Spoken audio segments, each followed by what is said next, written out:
late going of the frame. The Stars have taken a 1-0 lead. Dallas with possession in their own zone. Moves the puck. Moves it quickly over to Koreanov. And that's stopped by Peterson. And that's broken out. The Stars gain possession along the wall. The Kings take it along the wing. Poked away in the offensive zone by Deneau. Dallas tries to break out from their own end.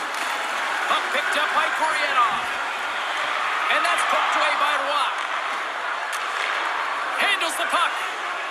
Kempe's got it in the offensive end. LA's on the attack. Puts it on net.